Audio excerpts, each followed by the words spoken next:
আমি গম পালোঁ যে বিধানসভাৰ আমাৰ অধ্যক্ষ সন্মানীয় ৰঞ্জিত কুমাৰ দাস ডাঙৰীয়ায়ে যে আমাৰ যে লঘুৰ যে বড়ো ভাষাটো গুচোৱাৰ যি সিদ্ধান্ত এটা হেৰি কৰিছিলে এতিয়া উঠাই লোৱা খবৰটো পাই আমি খুবেই আনন্দিত হৈছোঁ যে আমাৰ CM ছাৰৰ টেক্সট মেছেজত দিছে যে তেখেতেও মানে কোনো পধ্যে এইটো মানে নহয় বুলি তেখেতেও মানে টেক্সট মেছেজৰ জৰিয়তে আমাক ইনফৰমেশ্যন দিছে। গতিকে আমি খুব ভাল পাইছোঁ যে যাতে আমাৰ বড়ো ভাষা 8th শিডিউলত যি অন্তৰ্ভুক্ত হোৱা যে লেংগুৱেজ সেই লেংগুৱেজটো যাতে আমাৰ যে পবিত্ৰ যি এছেম্বলি বিধানসভা এই মানে বিধানসভাত যাতে অন্তৰ্ভুক্ত হয়, লঘুৱেই হওক বা আৰ্নাই হওক বা নেম প্লেটে হওক যে এইটো যাতে থাকে তাৰ বাবে আমি কিন্তু সেইবিলাক গুচোৱা বা মানে লঘুৰ পৰা মানে আঁতৰাব বিচৰা এনেকৈ শুনি আমি ইলেক্ট্ৰনিক মিডিয়াই হওক বা নিউজ মিডিয়াও শুনি আমি খুব আমি দুখ পাইছোঁ যে আৰু ভৱিষ্যতে যাতে এনেকুৱা দুখবিলাক আমাক বড়োসকলক যাতে নিদিয়ে তাৰ বাবে আমি আহ্বান জনাইছোঁ যে আমি আজি যে আমাৰ যে বিভিন্ন ঠাইত আমি যে বিভিন্ন জিলাত আমি ইনষ্ট্ৰাকশ্যন দিছিলোঁ যে কোনোপধ্যে যাতে অসমীয়া ভাষাটো চাইনবোৰ্ডত মানে আমি নাৰাখোঁ এই কথাটো আমি সিদ্ধান্ত লৈছিলোঁ। কিন্তু আমি সদ্যহতে আমাৰ বিধানসভাৰ যি অধ্যক্ষ ৰঞ্জিত কুমাৰ দাস ডাঙৰীয়াই যি মানে আমাৰ যি দাবী এই দাবীটো মানি লোৱাৰ কাৰণে যে আমাৰ যি সিদ্ধান্ত আছিলে সেই সিদ্ধান্তটো আমি উঠাই লৈছোঁ আৰু ভৱিষ্যতে যাতে নকৰে তাৰ বাবে কঠোৰ আমি অনুৰোধ কৰিছোঁ। আৰু লগতে আমি আমাৰ ডিষ্ট্ৰিক্ট যিবিলাক আমি ডিষ্ট্ৰিক্টসকলক আমি অনুৰোধ জনাইছোঁ, সন্মানীয় সভাপতি সম্পাদক তেওঁলোকক আমি অলৰেডি আমি মেছেজৰ যোগেদি আমি ইনফৰমেশ্যন দিছোঁ যে কোনোপধ্যে যাতে এনেকুৱা কামবিলাক যাতে নকৰে তাৰ কাৰণে আমি অনুৰোধ জনাইছোঁ। গতিকে আমি যাতে আমাৰ এই 8th শিডিউল পোৱা যি ভাষা এই ভাষাটো যাতে আমাৰ অসমত যাতে সন্মান দিয়ে বা আশ্ৰয় আমি যাতে এই 8th শিডিউল পোৱা ভাষাখিনি যাতে অন্য জাতিবিলাকো যাতে গ্ৰহণ কৰে তাৰ বাবে আমি অনুৰোধ জনাইছোঁ। আমাৰ কোনো অসমীয়া ভাষাৰ লগত আমাৰ বড়োসকলে কোনো আমাৰ শত্ৰুত্ব নাই, যে আমিও অসমত থকা হিচাপে বা অসমীয়া জাতি হিচাপে আমি সকলোৱে অসমীয়া ব্যক্তিসকলৰ লগত আমি সমানে জীয়াই থাকিব বিচাৰোঁ। আমাৰ সাংস্কৃতিক আমাৰ ভাষা আমাৰ বিভিন্ন দিশত আমি উন্নতি বা আমি শান্তিকে আমি জীয়াই থাকিব বিচাৰোঁ। গতিকে আমাৰ কোনো অসমীয়া ভাষাৰ লগত বা অসমীয়া ব্যক্তিসকলৰ লগত আমাৰ শত্ৰু নাই। এজন আমি বড়ো ব্যক্তি হিচাপে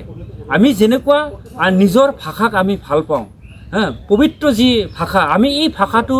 কৈ আমি আনন্দ পাওঁ আৰু জন্মগতৰ পৰাই যিটো আমি বড়ো হৈ আহিছোঁ। গতিকে বড়োৰ যি কালচাৰ আছে, বড়োৰ যি ভাষা আছে, সংস্কৃতি আছে, গতিকে এই ভাষাক লৈ আমি জীয়াই থাকিব বিচাৰিছোঁ। তো তাৰ কাৰণে যে বাৰম্বাৰ অনুৰোধ কৰিছোঁ অসম চৰকাৰ বা ভাৰত চৰকাৰ যে আমাক অন্ততঃ খিলঞ্জীয়া হিচাপে ভালকৈ জীয়াই থাকিব বিচাৰোঁ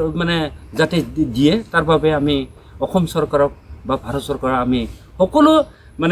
ইণ্টেলেকচুৱেলসকলক আমি কঠোৰ আমি আহ্বান জনাইছোঁ যে আজি আমি দেখিছোঁ যে বড়োসকলৰ যি সমস্যাবিলাক এই সমস্যাবিলাক যাতে আমাৰ অসম চৰকাৰে ভাল চকুৰে যাতে চায়। যেনেকুৱা চুক্তি হ'ল BTR চুক্তি হ'ল, আজি বড়োসকলৰ যি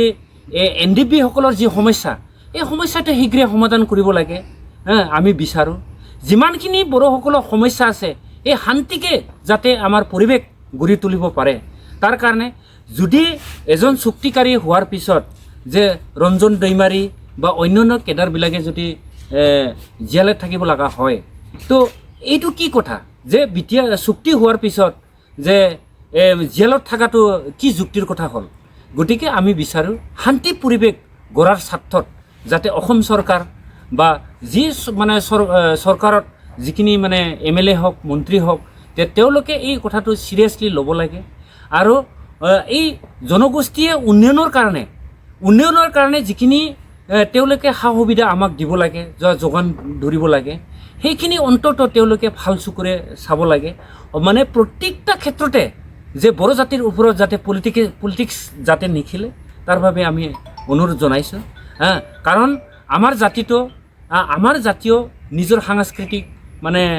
কালচাৰখিনি লেংগুৱেজখিনি জীয়াই ৰাখিবৰ কাৰণে সকলোৱে যাতে মানে চেষ্টা মানে কৰি আহিছে তো তাৰ বাবে আজি এই মানে জীয়াই থাকিবৰ কাৰণে আজি সংগ্ৰাম কৰিব লগা হৈছে যে আজিৰ তাৰিখতো যে আমি এনেকুৱা ক'ব বিচাৰিছোঁ যে আমি আন্দোলন নকৰিলে একোৱেই নাপায় খালি আন্দোলন যে আলোচনাৰ মাজত কিয় সমস্যা সমাধান নকৰে আলোচনাৰ মাজত সমস্যা সমাধান কৰক যে আমি দেখিছোঁ এতিয়া মাটি বাৰীৰ যি সমস্যাবিলাক 6 শিডিউল পোৱাৰ পিছতো এই যে মাটিৰ সমস্যা আদানীক দিয়া ক'ৰবাত APDCলৈ চৈ দি মাটি কাঢ়ি লৈ যোৱা এনেকুৱা সমস্যাবিলাক আমি যাতে আমি শুনিবলৈ আমি ইচ্ছা নাই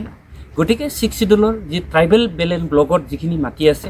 যাতে এই মানে আমিও এই দিনতে যেটো ট্ৰাইবেল বেলেঞ্চ ব্লক দি গৈছে যে 6 শিডিউল যেটো BTC চুক্তিৰ মাজেদি আমি পাইছোঁ গতিকে এই সমস্যাবিলাক যাতে নকৰে ক্ৰিটিকেল যাতে নকৰে আমি সিধা আমি জাতি মানে বড়ো জাতিয়ে খুব সিধা মানুহ আমি ক্ৰিটিকেলটো আমি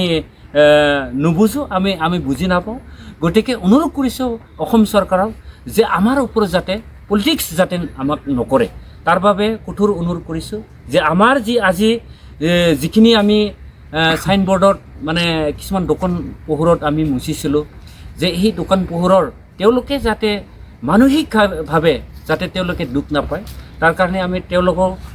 যি দোকানৰ যি মুচিছিলোঁ আমি সেইটো পুনৰ মানে তেওঁলোকক যাতে মানসিক মানে স্বাৰ্থত আমি তেওঁলোকক আকৌ পুনৰ বনাই দিম সেইটো আমি কথা দিছোঁ যে যাতে পুনৰ গভৰ্ণমেণ্টে যাতে আমাক দুখ নেদে সেইটো বাৰম্বাৰ অনুৰোধ কৰিছোঁ আৰু সকলো অসমৰ যিখিনি বাসিন্দা যাতে আমাৰ মাজত সাম্প্ৰদায়িকভাৱে যাতে এইটো ধৰি নলয় তাৰ বাবে অনুৰোধ জনাই মোৰ মঞ্চৰ তৰফৰ পৰা সকলোকে ধন্যবাদ জনাই মই এটা সামৰিছোঁ ধন্যবাদ পৰা আমাৰ এটা ফোন আহিছে কল আহিছে যে তেখেতেও তেওঁলোকে আমাক বুজাইছে আমাক কৈছে অনুৰোধ কৰিছে